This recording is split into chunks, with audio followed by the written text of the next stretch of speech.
The 80s and 90s witnessed the emergence of many famous actors with shocking appearances. These faces were not just screen stars, but also icons of a unique and impressive era. They didn't hesitate to raise questions like, how could they be like that? Or why did they choose this path? Let's explore the unique journey of these acclaimed actors, the striking faces in the golden decade of cinema. Cindy Crawford, born on February 20, 1966, in DeKalb, Illinois, is an iconic American supermodel and actress.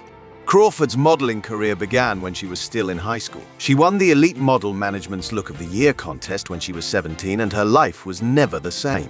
She left DeKalb, Illinois for New York City and became one of the most famous faces in the world. After modeling for nearly 20 years, Crawford retired in 2000.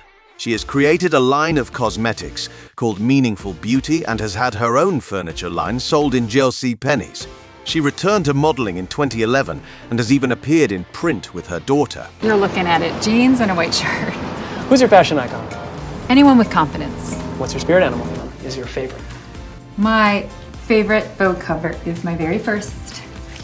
John Stamos, born on August 19, 1963, in Cypress, California, is an American actor, producer, and musician. Has anyone cooler than John Stamos come out of this generation of actors? Stamos just exudes cool. He got his start on television on General Hospital. The soap opera launched his career and got him nominated for a Daytime Emmy. It was his role on Full House that made him a global icon. He spent a few seasons on it, acted on Broadway, and hosted some shows with the Beach Boys. These days, he's basically cashing in on being John Stamos.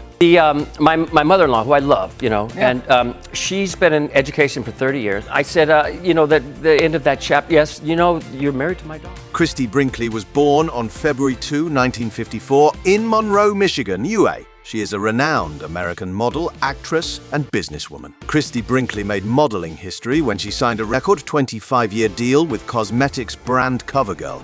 She was everywhere, including on the cover of Sports Illustrated Swimsuit Edition 3 straight years from 1979-1981.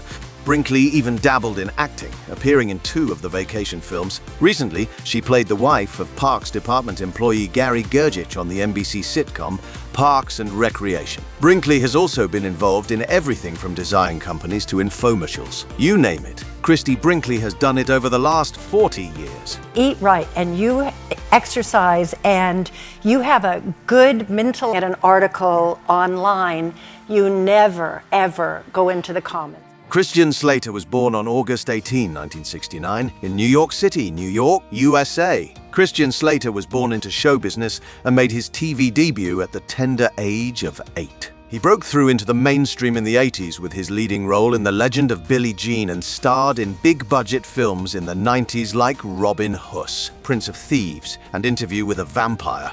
Recently, Slater had a major role in the USA Network drama Mr. Robot, for which he won a Golden Globe for Best Supporting Actor. He has a few future roles currently in production, so watch out for Mr. Slater on a screen near you soon. Giovanni Ribisi, just all of these people. It's unbelievable. Big fan of John Kasdan, big fan of Warwick Davis. He and I... Paula Abdul was born on June 19, 1962. In San Fernando, California, USA. She is a multifaceted personality known for her contributions to the entertainment industry. While most of these celebrities gave up cheering after high school, Paula Abdul made a job out of it. That's right. Before she got her big break as a singer and dancer, she was a Laker girl for the Los Angeles Lakers. Abdul would go on to a career that includes the hit single Straight Up, and she would star in films like Can't Buy Me, Love, and Coming to America. She would reach a younger generation with her role as a judge on the first 9 seasons of the talent show American Idol. Recently, she completed a residency similar to Celine Dion in Las Vegas. And I said, dear God, I'm going to be bold and daring and unique. Okay, look out. I lived in a gated community, and it was a cul-de-sac street. Ellie Macpherson, born Eleanor Nancigo on March 29, 1964, is an Australian model, actress, and businesswoman. She won the Elite Model Management's Look of the Year contest when she was 17, and her life was never the same. She left DeKalb, Illinois for New York City and became one of the most famous faces in the world. After modeling for nearly 20 years, Crawford retired in 2000. She has created a line of cosmetics called Meaningful Beauty and has had her own furniture line sold in JCPenney's. She returned to modeling in 2011 and has even appeared in print with her daughter. And I sort of I listened to my heart, and I just took staying the course of what moves your heart. And I was... Heather Locklear is an La Girl, born and raised, so it wasn't too much of a stretch to make it in Hollywood. While she was still in college at UCLA, she was taking gigs modeling and acting in commercials. In the mid-1980s, she was a series regular on the show T.J. Hooker. During the 1990s, she played starring roles on the television shows Melrose Place and Spin City, which earned her 2 Golden Globe nominations. Since Spin City was cancelled in 2002, she struggled to earn any more starring roles. She has made guest starring appearances on shows like Hot in Cleveland and Franklin Ambush, but was never the leading lady.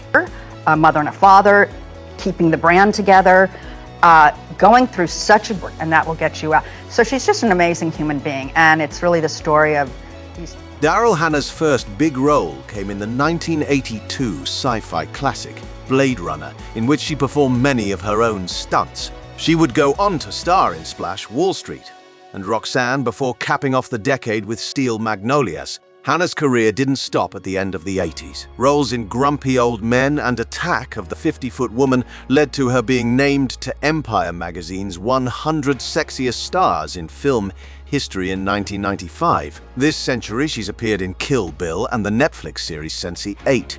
She has been married to musician Neil Young since 2018. Mattel is not going plastic-free, but they should.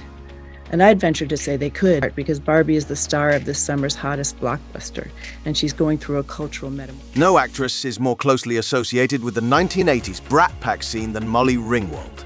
She became a teen icon for her starring roles in films like 16 Candles, The Breakfast Club, and Pretty in Pink. Her career continued through the 1990s, and she's even still active today, but it has been difficult to separate her from those iconic roles of her youth. She actually turned down the lead role in Pretty Woman, which went to Julia Roberts. Recently, she has portrayed Mary Andrews on the CW hit show Riverdale. To me, and I'm just very fortunate that I had to helping to educate parents about the meningococcal. Few stars were bigger in the 1990s than Tiffany Thiessen. She played the immortal Kelly Kapowski on Saved by the Bell and Valerie Malone on Beverly Hills 90210. She was the girl all the girls wanted to be and the girl all the guys wanted to be with. Eventually, though, she grew up and her career changed. She's appeared in the television series Fastlane, What About Brian and White Collar? However, her roles in each of those have been supporting, not starring. Recently, she spent 2 seasons on the Netflix sitcom Alexa Kai. National Meningitis Association. My daughter was 11. It's one of those things. My skateboarding, boom, you know? She'd throw it right back. Bo Derek, who was originally born Mary Kathleen Collins, was helped into the film industry by her husband, actor John Derek. He helped her get some small-budget film roles and a shoot in Playboy magazine in 1980. Her image and profile led to her getting many roles in the 1980s, most notably in the films Bolero, Tarzan, The Ape Man, and Ghosts Can't Do It. Derek's career continued into the 1990s, where she was regularly nominated for Golden Raspberry Awards, given to the worst cinematic performances of the year, and was actually nominated for the Worst Actress of the Century Award for the 20th century. Recently, Derek has appeared in Sharknado 3. And there is a certain expectation. I get credit on one hand for not the adoration or the praise. I loved the work. Sincere thanks to all the loyal viewers who have watched this entire video. If you enjoyed this content and would like to show your support, please click the subscribe button, like this video, and share it with your friends. Your support truly means a lot to us. Stay tuned for more interesting then, and now stories coming soon. Until next time.